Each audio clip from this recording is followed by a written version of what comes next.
Harrison Faulkner reporting for True North in Hamilton, Ontario, outside the Bread Bar, where Justin Trudeau and his cabinet are currently having dinner for their cabinet retreat. Well, there aren't a lot of journalists out here doing their job, except for, of course, True North and my friend Mocha Bazurgan, independent journalist working for the Counter Signal right now.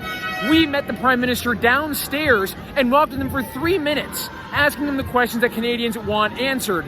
But where were the other journalists? Take a look at our coverage. Mr. Prime Minister, will you go outside to speak to Canadians? Okay. So you're going to talk to her? I'm going to talk to her after, as you talk to the guy here. Will you resign if the Emergencies Act Commissioner finds her invocation of the Emergencies Act unjustified, Prime Minister?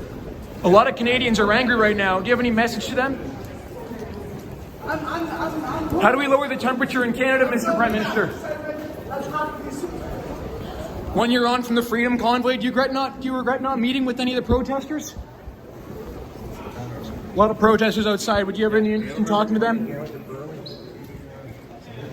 Hundreds of Canadians have gathered outside the restaurant to have their voices heard, where protesters have brought out an inflatable sheep with a 99.8% survival rate sign out the front of it. Good to know humor has not died in this country. I also had the chance to catch up with Trudeau's cabinet downstairs where I met the Prime Minister.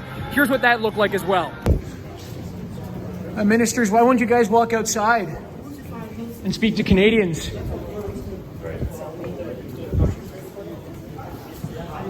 Why do you guys think there are so many protesters outside? How can we lower the temperature in this country? Minister Guilbeault? Well, by fighting climate change would be a good way to lower the temperature. Do you feel like the government is not fighting climate change enough? Because the temperature is quite high. You're driving? No, we're going to take the train. Minister Blair, if the Public Order Emergency Commission finds your government invoke the Emergencies Act wrongfully, what will you do? Will you apologize to Canadians?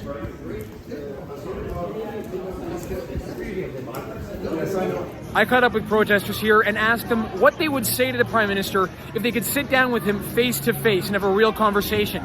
Here's what some of them had to say. I tell him to stop what he's doing and stop the tyranny. Stop the tyranny, stop treating the Canadian people the way he's treating them. Why you got to treat us like this? You know, you're treating good people bad. Why do you have to do this? Why can't you? Do you have anything in here? Do you have a heart, buddy? Obviously you don't. You can't ignore your people. You know, I only went to Ottawa for 2 days last year, and I seen millions of Canadians stand up across Canada, and he still wouldn't acknowledge us. He apparently got COVID, so we waited 7 days, and then he still wouldn't come out. And I waited there 3 weeks when it was minus 28. The one thing that all of us have in common is we were all removed from that city, and none of us were acknowledged.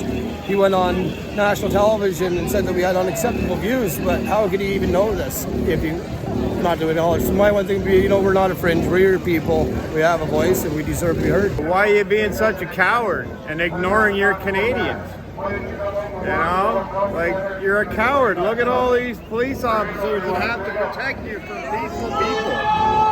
Like, that's not right. Like, you know you've done something wrong. If I was sitting face to face to him, I'd ask him why such a knee-jerk response to a peaceful protest at Parliament. Why wouldn't he come out and talk to those people? Those people who sacrificed the most important thing in their life, their time, just to talk to him, to send him a message that Canadians were done with the lockdowns and mandates. Doing the job the legacy media are failing to do. Reporting from Hamilton for True North, Harrison Faulkner.